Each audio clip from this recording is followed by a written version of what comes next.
पहला क्वेश्चन है, define exact differential equation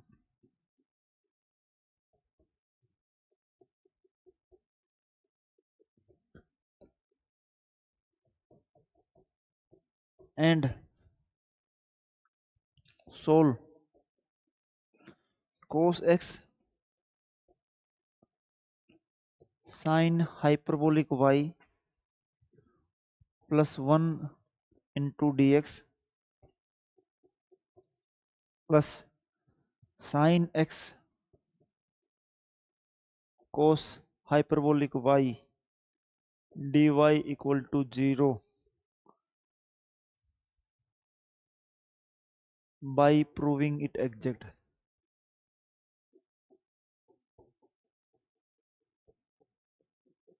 करो स्टार्ट।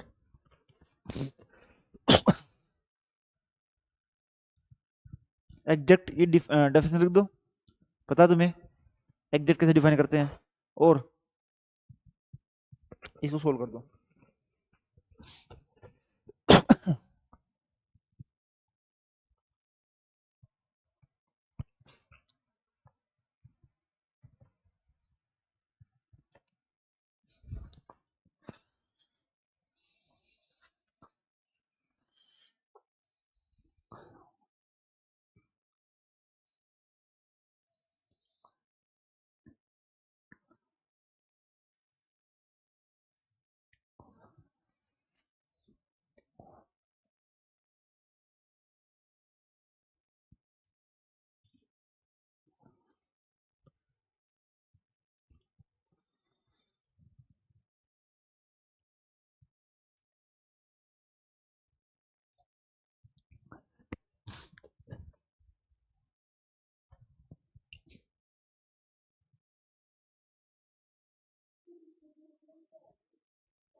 चाहे साइन हाइपरबोलिक हो चाहे कोस हाइपरबोलिक हो, दोनों में माइनस साइन नहीं आता, उल्टा उसका साइन का कोस, कोस का साइन।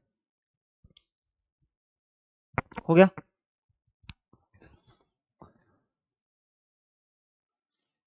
एग्जैक्ट को तुम कैसे लिखते हो, एक differential equation m dx plus n dy equal to 0 is said to be exact if, हाँ जी, क्या कंडीशन होती है एग्जैक्ट की?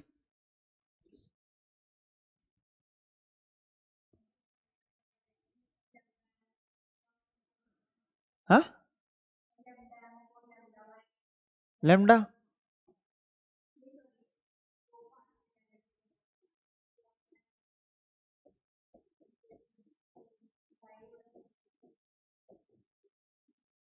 तुम इसको ही भूल रखे हो क्या, इस चीज को भूल रखे हो, फिर बता क्यों नहीं रहे? उसमें m क्या है तुम्हारा, cos x sin hyperbolic y plus 1, और n क्या है, sin x dm by dy। क्या होगा,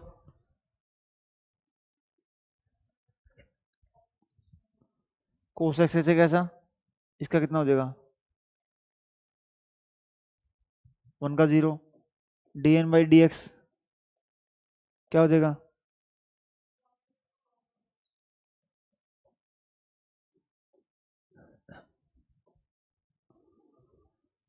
दोनों सेम है, एग्जैक्ट है। अगर कोई इक्वेशन एग्जैक्ट होती है तो सॉल्यूशन क्या होता है, जो तुम्हारा m dx और प्लस n dy था उसको ऐसे कैसा लिख दो, equal to constant with two conditions. पहली कंडीशन तुम्हारी क्या है कि यहाँ पे y तुम्हारा क्या है, और दूसरी कंडीशन ये है n के अंदर जहां भी x है वो वाली टर्म लिखनी है जिसमें x नहीं है। तो m कितना तुम्हारा, cos x sin hyperbolic y plus 1 dx, हाँ जी, n के अंदर एक ही टर्म है तुम्हारी, कौन सी, cos x cos hyperbolic y, और उसके अंदर x इन्वॉल्व है, तो तुम्हारा यहाँ पे क्या आ जाएगा, यहाँ पे तुम्हारा y क्या है, तो कर दो इसको, विद रिस्पेक्ट टू x करना है, cos x का इंटीग्रेशन कितना हो जाएगा, sin x, ये ऐसे कैसा रहेगा, प्लस 1 का इंटीग्रेशन कितना हो जाएगा, इक्वल टू c, ये मेरा क्या आ जाएगा आंसर। ये बात ठीक है यहाँ तक, हाँ जी। क्वेश्चन नंबर 2 है इसका, एक्स सोल्व, कोई 5 रूल में से एक रूल लगेगा, x square y dx minus x cube plus y cube dy equal to 0। जो इंटीग्रेटिंग फैक्टर के 5 रूल हैं उनमें से किसी एक रूल से सोल्व होगी है।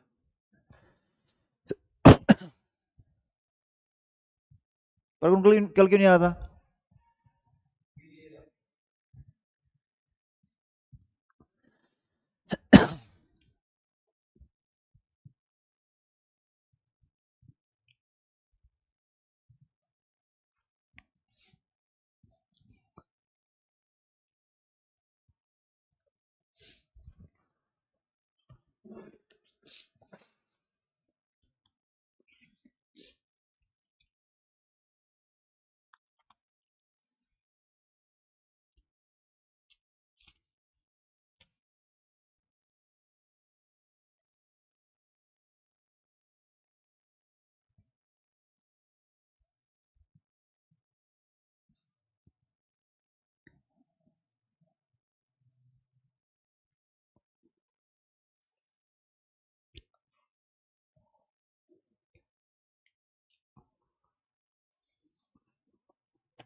आ गया, ये तुम्हारा m कितना है, एक्स स्केयर वाई, और n कितना है, minus x cube plus y cube, इसको y के रिस्पेक्ट में dm बाई डी वाई कितना हो जाएगा, इसको dn बाई डी एक्स कितना हो जाएगा, आपस में बराबर नहीं है। अब कुछ चीजें देख सकते हो तुम लोग, जैसे कि 2 3 4 5 रूल है। सबसे पहले वाला रूल है तुम्हारा, डिग्री सेम हो, होमोजीनियस हो, तो तुम्हारा इंटीग्रेटिंग फैक्टर क्या आता है, 1 by m x plus n y. ठीक है, दूसरा रूल क्या बोलता है कि जो dx वाली टर्म है उसमें पूरी में y बाहर हो, और जो डी वाई वाली टर्म है उसमें पूरी में एक्स बाहर हो, तो उसका इंटीग्रेटिंग फैक्टर तुम्हारा क्या होता है, 1/। तीसरा, d m by d y में से d n by D x minus कर लो, या d n by D x में से d m by d y minus कर लो। जो बाद में है उससे डिवाइड कर दो, और जो बाद में है उसी की कोई टर्म बचेगी। बाद में m था, m से डिवाइड कर दिया और उसकी इसी की टर्म बचेगी। अगर ऐसा बच जाता है तो e की पावर ये, e की पावर ये तुम्हारा क्या हो जाएगा, इंटीग्रेटिंग फैक्टर। ये बात ठीक यहां तक। तो अगर मैं इस क्वेश्चन को देखूं तो तुम्हारे दो क्राइटेरिया सेटिस्फाई हो रहे हैं। एक तो ये वाला डिग्री 2 और एक 3, 3 और एक सेटिस्फाई और भी हो रहा है इसके अंदर। सोच के देखो कि मैं ना इन दोनों को आपस में माइनस करता हूं। माइनस करने से कोई फर्क नहीं पड़ता, चाहे इसको इसमें से कर लो चाहे इसको इसमें से कर लो, एक साइन माइनस का आएगा एक्स्ट्रा। बात ये है कि एक बार डिवाइड करना है m से, एक बार करना है n से। m और n से करने के बाद सिंगल टर्म रहेगी, एक टर्म खत्म हो जाएगी। ये बात ठीक है। अब सोच के देखो, अगर मैं इनमें से किसी को भी आपस में माइनस करता, एक्स स्क्वायर में से 3x स्क्वायर माइनस कर लो या माइनस में से एक कर लो, तुम्हारी टर्म क्या नहीं थी, 4x स्क्वायर या 4 माइनस एक्स स्क्वायर, ये वाली चीज। इसको डिवाइड इससे करता तो कोई फर्क नहीं पड़ना था, नीचे x cube plus y cube रहना था। लेकिन अगर डिवाइड करता इससे, ये तुम्हारी कितनी थी, एक्स स्क्वायर, तो ये कट जाना तुम्हारा, और तुम्हारा क्या था 4 अपॉन, एक खाली टर्म बच रही थी। किसकी बच रही थी, y की। किससे डिवाइड कर रहा था, m से। m वाला इसमें कौन सा है, ये बात ठीक। यहां तक तुमने कौन से किया, उससे उससे देख लो एक बार।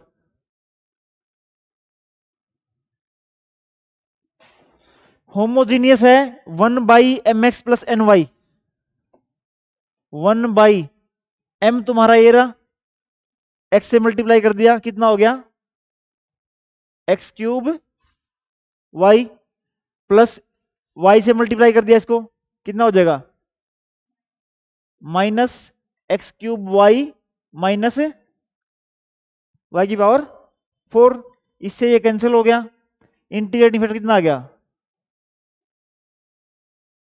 ये बात ठीक है। यहां तक रूल क्या होता है, अगर इंटीग्रेटिंग फैक्टर से मल्टीप्लाई कर दें तो इक्वेशन एग्जैक्ट हो जाती है। तो मेरा नया m आ जाएगा, m मेरा नया क्या आ गया, एक्स स्क्वायर वाई था, उसको कर दिया माइनस वाई की पावर 4 से, तो कितना बच गया, minus x square by y cube, नया m। और n तुम्हारा क्या था, minus x cube plus y cube, क्या था, minus x cube plus y cube को मल्टीप्लाई कर दिया, माइनस से तो कट गया तुम्हारा ये वाई की पावर 4 से, ये कितना आ गया, एक्स क्यूब बाई वाई की पावर 4, और ये कितना आ गया, +1/y। ये इक्वेशन एग्जैक्ट है। एग्जैक्ट है तो क्या होता है तुम्हारा रूल, क्या हो रखा है ये, चलो छोड़ दो।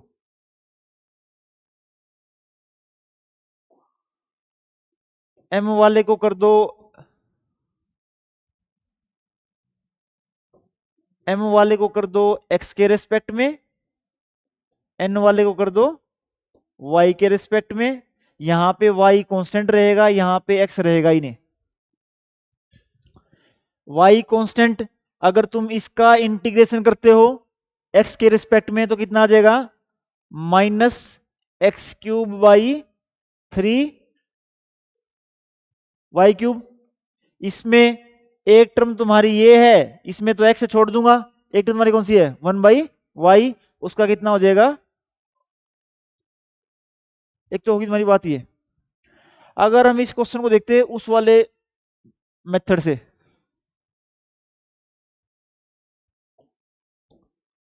कौन से वाले से, इससे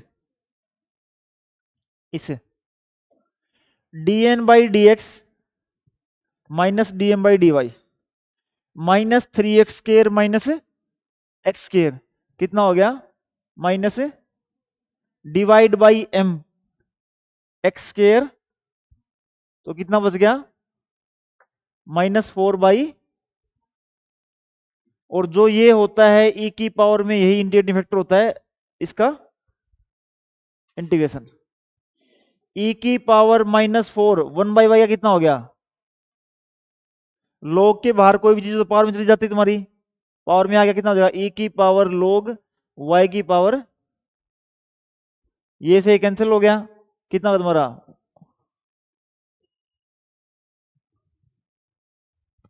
ये बात ठीक है यहाँ तक, और तो कुछ नहीं था। ये एक तुम्हारी थ्योरम आई थी अगले साल में, करेंगे इसको, कि भी इंटीग्रेटिंग फैक्टर यूनिक नहीं होता, एक चीज के दो या तीन या चार इंटीग्रेटिंग फैक्टर हो सकते हैं, इसका मतलब कि जो इक्वेशन एग्जैक्ट नहीं है उसको मैं मल्टीपल नंबर से मल्टीप्लाई करके एग्जैक्ट कर सकता हूं, इससे भी सोल्व हो जाएगा। ये हम कर रहे हैं 2016 वाला पेपर तुम्हारा, और चार कितने चैप्टर की रिवीजन कर रहे हैं, फर्स्ट की, फोर्थ की, फिफ्थ की, ये फर्स्ट से आया हुआ है तुम्हारा, फोर्थ वाला तो पहले वाला सिंपल है बिल्कुल, उसने क्या दिया हुआ है कि Y square equal to 4ax की क्या निकालो, ऑर्थोगोनल ट्रेजेक्ट्री, सिंपल सी बात है, कांस्टेंट क्या है ए, इसको खत्म करना है, इसका डिफरेंस तुम्हारा कितना हो जाएगा, 2y D Y by D x equal to कितना हो गया, 4a, इन दोनों की हेल्प से 4a की वैल्यू खत्म कर दो, यहाँ पे यहाँ डाल दी मैंने, क्या हो गया, वाई स्केयर, ये वैल्यू उठा के यहाँ पे डाल दी, equal to 2y D Y by D X into X, खत्म हो गया ये, ठीक है। जैसे ही ये खत्म होता है, d Y by D x को रिप्लेस कर दो इसके माइनस के उल्टे से, ठीक है, कर दिया उल्टा रिप्लेस मैंने, y square equal to 2y minus d x by d y into x, ये करने के बाद कुछ नहीं करना, अलग अलग करके इंटीग्रेट करना है सिर्फ, ठीक है। एक y से y कैंसिल हो गया, dy नीचे उधर हो जाएगा तुम्हारा, क्या देगा y dy, ये तुम्हारा कितना देगा, -2x dx, कितना आ गया, y square by 2 minus x square plus c, या तुम्हारा क्या होगा ये, y square plus 2x square equal to 2 एल्सियम ले लिया मैंने, ऑर्थोगोनल ट्रेजेक्ट्री, ये बात ठीक है यहाँ तक। अब जो करने वाला क्वेश्चन तुम्हारे लिए है, इसने दिया हुआ है D square plus 4 into Y equal to cos 2x plus E की power x, chapter 5, rule number 1 और 2 और 3, एक कोस वाला है एक ई एक्स वाला है, पहले इसका निकालो CF फिर निकालो इसका PI।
आ गया, हाँ जी,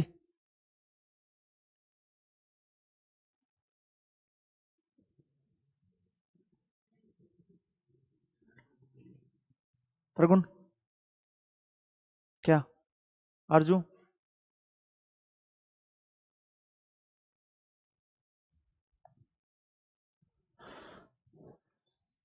डी स्केयर प्लस 4 के रूट क्या हो जाएंगे? D square plus 4 equal to 0, d square equal to -4, d equal to plus minus root iota में है। अगर रूट तुम्हारा alpha plus minus iota beta हो तो कॉम्प्लीमेंट्री फंक्शन, ये रियल पार्ट e की पावर में, ये imaginary part c1 cos beta x plus c2 sine alpha की वैल्यू तो इसके अंदर है ही नहीं, 0, e की पावर 0 1, तो तुम्हारा CF क्या हो जाएगा? c1 कोस 2x plus c2 sign, pi में दो टर्म है, एक ये एक ये।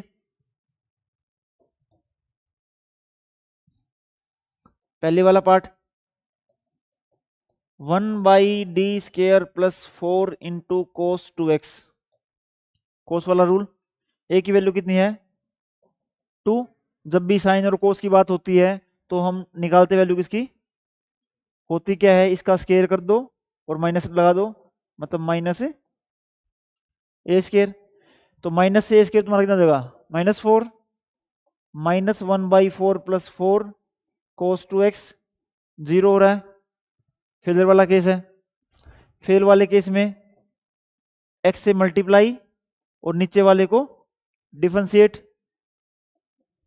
और यहां पे तुम्हारा कितना है?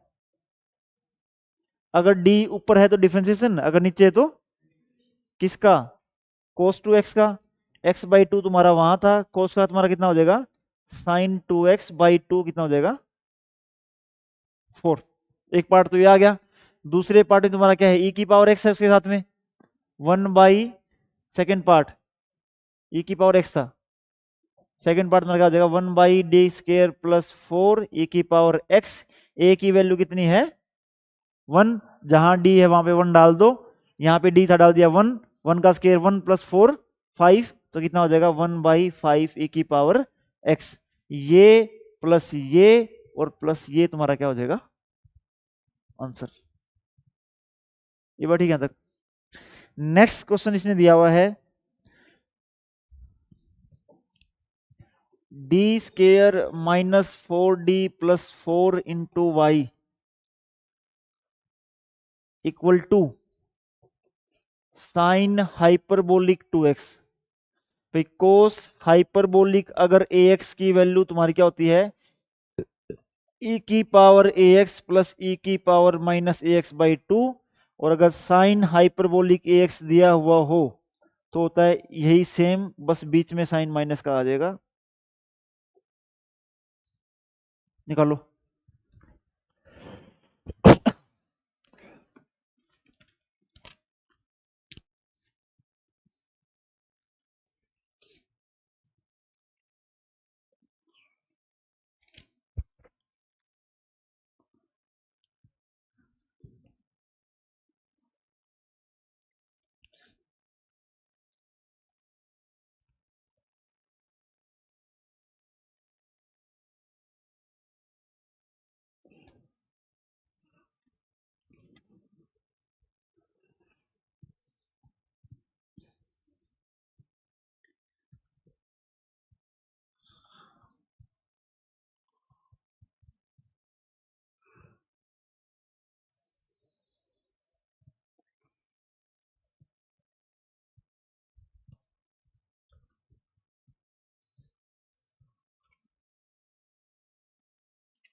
हाँ जी, आंसर आ गया। CF क्या बना तुम्हारा?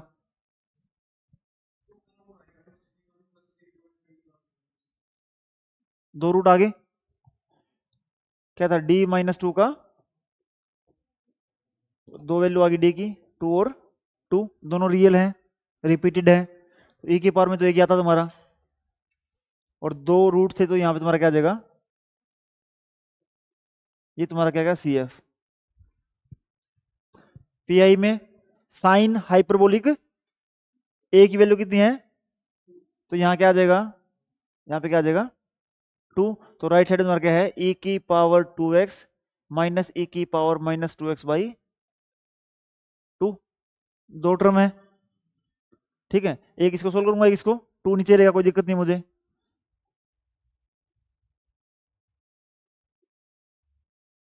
मर्जी तुम्हारी, खोल के लिख लो, ऐसे लिख लो, कोई फर्क नहीं पड़ता उससे। चलो ऐसे लिख लो, D square minus 4d plus 4 A की पावर 2x। अब ध्यान में रखो, ए की वैल्यू 2 है और डी में रिपीट रूट कितनी बार है? 2 बार, तो दोनों बार जीरो होगा। पहले बार भी केस फेल होगा, दूसरी बार भी, जब तक रूट है तब तक केस फेल होता रहेगा वहां पे आके। 2 ही इसकी ए की वैल्यू, पहली बार मैंने 2 डाला, 4 माइनस 8 प्लस 4, केस फेल, तो तुम क्या करते? x से मल्टीप्लाई और नीचे वाले को 2d माइनस, एक बार रूट तो खत्म हो गया, दूसरी बार फिर जीरो होगा, ये 2 डाल लो, 4 माइनस 4 जीरो, फिर x से मल्टीप्लाई कर दिया, एक x पहले था तुम्हारा, कितना हो जाएगा? एक्स स्केयर, और नीचे कितना बचेगा? 2, और यहाँ पे तुम्हारा क्या रह जाएगा? d खत्म ही होगा मेरे पास, तो एक पार्ट तो आ गया तुम्हारा ये, और एक बाई 2 तुम्हारा पहले ही था उसके अंदर। फिर e की पावर माइनस 2x, उसके अंदर -2 तो रूट नहीं है कहीं भी अभी, तो डायरेक्ट वैल्यू निकलेगी इसकी। अगर इसके अंदर -2 डाल दोगे तो -2 की पावर 2, 4, -2 इंटू -4 कितना हो जाएगा?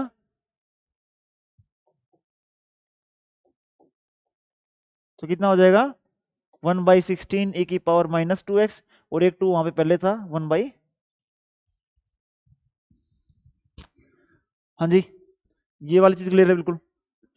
ये तुम्हारा था दिसंबर 2016 का पेपर। अब आगे हम लोग दिसंबर 2017, हम कर रहे हैं फर्स्ट, फोर्थ और फिफ्थ की रिवीजन।